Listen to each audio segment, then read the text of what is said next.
வாராகி, என் அன்பு குழந்தையே, என்னுடைய தங்கமே, வாழ்க்கையில் ஒருவன் உன்னை உதறிவிட்டு விட்டு போய்விட்டான் என்று தெரிந்த பிறகு அவனை நினைத்து அழுவதோ அவனை ஞாபகம் வைத்து கொண்டே இருப்பதோ இதெல்லாம் வாழ்க்கையில் தேவையில்லாத ஒன்று. உன்னுடைய மனதை புரிந்து கொள்ளாமல் ஒரு நபர் உன்னை விட்டு போனான். ஆனால் அவன் எவ்வளவு பெரிய கல் நெஞ்சம் கொண்டவன் என்று நீ முடிவு செய்து கொள்ள வேண்டும். ஒரு நாளோ 2 நாளோ அல்ல, பல ஆண்டுகள் உன்னுடன் உறவாக இருந்துவிட்டு திடீரென்று வேண்டாம் என்று சொல்லிவிட்டு போகும் பொழுது அவன் நிச்சயமாகவே ஒரு நல்ல எண்ணம் கொண்டவன் கிடையாது. காரணம் என்ன தெரியுமா? உன்னை கஷ்டப்படுத்தி பார்க்க வேண்டும் என்பது அவனுடைய எண்ணம். நீங்கள் இருவரும் நன்றாக பேசிக்கொண்டு இருக்கும் பொழுது கூட நிறைய சண்டைகளும் நிறைய சச்சரவுகளும் வந்திருக்கிறது. எல்லா விஷயத்திலையும் விட்டு கொடுத்து போனாய். அதனால் அவன் என்ன நினைத்து விட்டான்? இவள் எல்லா விஷயத்திற்கும் விட்டு கொடுக்கிறார் என்று நினைத்து விட்டு உன்னை எல்லா விஷயத்திலும் ஏமாற்றி விட்டு நகர்ந்து விட்டான். போகட்டும், விடு. தேவையில்லாமல் உன்னை கஷ்டப்படுத்தி உன்னை தொந்தரவுப்படுத்தி ஒரு நாளும் ஒரு பொழுதும் நிம்மதியே இல்லாமல் உன் வாழ்க்கையை கெடுத்தவன் எதற்காக உனக்கு தேவை? ஏதாவது ஒரு காரணம் சொல். எனக்கு இந்த விஷயத்தினால் எனக்கு இந்த நபர் தேவை, என்னுடைய துணை தேவை என்று நீ சொல். எந்த விஷயத்தையும் நீ சொல்ல முடியாது. உனக்கு அவன் கூட இருந்த வரைக்கும் தொந்தரவும் தொல்லைகளும் தேவையில்லாத பிரச்சனைகளை மட்டுமே அவன் தந்தான். ஆனாலும் அவன் உன்னை மறந்து விட்டான். ஆனாலும் நீ இன்னும் அந்த நபரையே ஞாபகம் வைத்துக்கொண்டு இன்னும் உன் மனதில் கஷ்டத்தை ஏற்படுத்தி கொண்டு இருப்பது எந்த விதத்திலும் நியாயமே கிடையாது. அமைதியோடு உன் வாழ்க்கையை நடத்து. எந்த நிலையாக இருந்தாலும் உன் வாழ்க்கையில் நீ அமைதியாக இருக்க வேண்டும். நிச்சயமாக நான் ஒன்றே ஒன்று சொல்கிறேன் என்னுடைய தங்கமே, எந்த ஒரு நிலையிலும் உன்னை நீ காயப்படுத்தி கொள்ளவே வேண்டாம். இவர்கள் போய்விட்டார்கள், அவர்கள் போய்விட்டார்கள், இவர்கள் வந்து விட்டார்கள், இவர்கள் வந்து விட்டார்கள் என்று எந்த ஒரு நிலையிலும் உன்னை நீ காயப்படுத்தி கொள்ளவே வேண்டாம். யாராக இருந்தால் வரவர்கள் வரட்டும், போனவர்கள் போகட்டும். இது எல்லா விஷயத்திற்கும், ஒரு நபராக இருந்தாலும் சரி, ஒரு பணமாக இருந்தாலும் சரி, என்னவாக இருந்தாலும் சரிதான். வருவது வரட்டும், போவது போகட்டும். வருவதை தாராளமாக ஏற்றுக்கொண்டு வாழ பழகு. அதை விட்டுவிட்டு இவன் போய்விட்டானே, துணை போய்விட்டதே, இனிமேல் நான் எப்படி வாழப் போகிறேன் என்று நினைக்காது. இருப்பது என்றால் உன்னிடம் இருந்திருப்பான். இல்லை, அவனுடைய தலையெழுத்து. அவன் கஷ்டப்பட வேண்டும் என்ற ஒரு நிலை. அதனால் அவன் போய்விட்டான். உனக்கு ஒரு நல்ல வாழ்க்கை கிடைக்கும். உனக்கான ஒரு விஷயத்தை நீ உருவாக்குவாய்.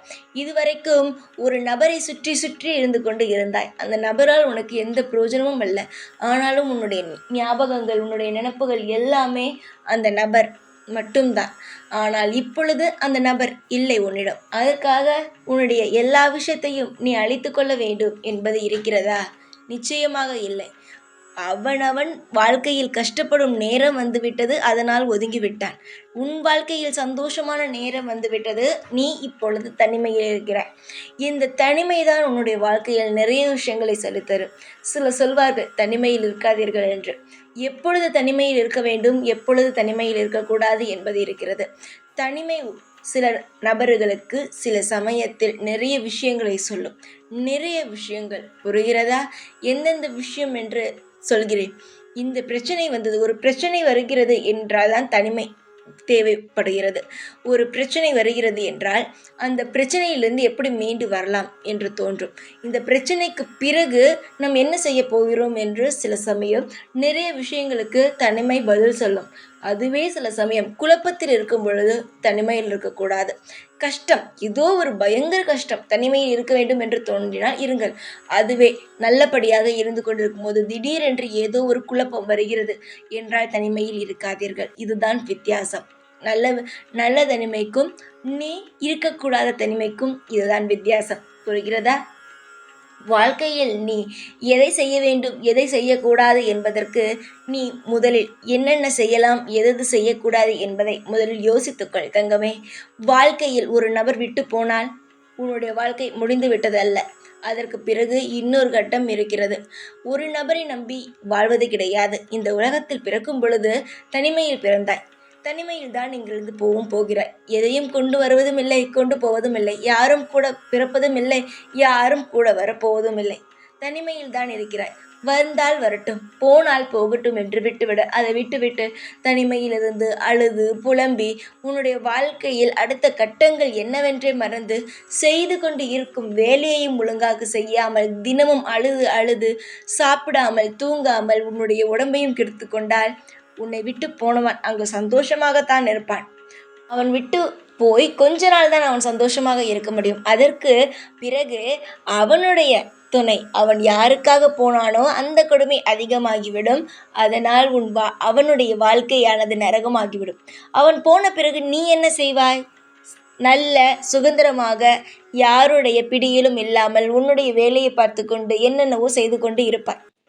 ஆனால் திடீரென்று ஒரு நாள் அந்த துணை உன் முன் வந்து மன்னித்து விடு என்னை என்று கேட்டால், தயவு செய்து இந்த வாராகி சொல்கிறேன், தயவு செய்து ஏற்றுக்கொள்ளாதே.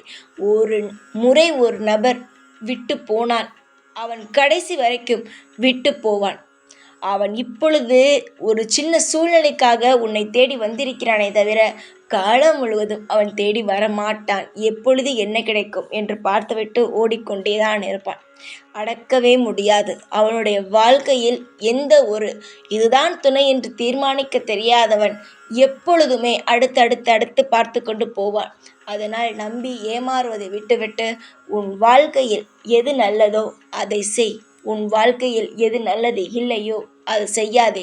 நல்லது எது கெட்டது எது எல்லாம் உனக்கு தெரியும். யாரும் உனக்கு சொல்லிக் கொடுக்க வேண்டாம். நிறைய விஷயங்களை உன் வாழ்க்கையே உனக்கு அதிகமாக சொல்லிக் கொடுத்திருக்கிறது. நீ எதையும் பார்த்து பயப்பட வேண்டும் என்ற அவசியம் கிடையாது. நீ பல பேருக்கு எதை செய்ய வேண்டும் எதை செய்யக்கூடாது என்று சொல்லியிருக்கிறாய். அதை நீ உன்னுடைய வாழ்க்கைக்கு கொண்டு வா.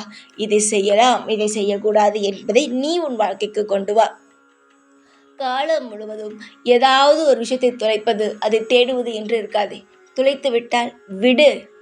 உனக்கு திரும்ப கிடைக்க வேண்டும் என்றால் கிடைக்கும், கிடைக்கக்கூடாது என்றால் கிடைக்காது. விடு. எதற்காக யோசிக்க வேண்டும்?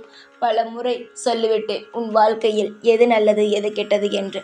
மீண்டும் மீண்டும் எதையும் போட்டு குழப்பிக்கொள்ளவே வேண்டாம். அமைதியான வாழ்க்கை ஒன்று இருக்கிறது. நிச்சயமாக உன் வாழ்வில் ஏற்றங்களும் நிச்சயமாக ஒரு நல்ல உறவும் உன் வாழ்க்கையில் கிடைக்கும். போதும். மற்றவர்களுக்காக வாழ்ந்தது மற்றவர்களுக்காக அழுதது எல்லாம் போதும். இனிமேல் உன் வாழ்க்கையில் நீ தனியாக இருந்தாலும் உனக்காக வாழ்ந்து வா. எல்லாம் உனக்கு அமோகமாக நடக்கும். எந்த ஒரு குறையும் இருக்காது. இனிமேல் உன் வாழ்க்கையில் போன உறவை நினைக்காதே. உன்னை எந்த கடினமான வார்த்தைகளால் திட்டிவிட்டு போனவனை எப்பொழுதும் நினைத்து கூட பார்க்காதே. அமைதியாக எல்லா விஷயத்தையும் கையாள பழகு. அழுது ஆர்ப்பாட்டம் பண்ணி எந்த ஒரு விஷயத்திலும் எந்த ஒரு நிலையிலும் தடுமாறி விடாதே. அன்பான நான் உனக்கு இருக்கிறேன். உன் வாழ்க்கையை பார்த்து கொள்வேன். தைரியமாக இரு. இப்பொழுதும் உன் கூடவே தான் இருப்பேன். இந்த வாராகி நான். ஜெய் வாராகி.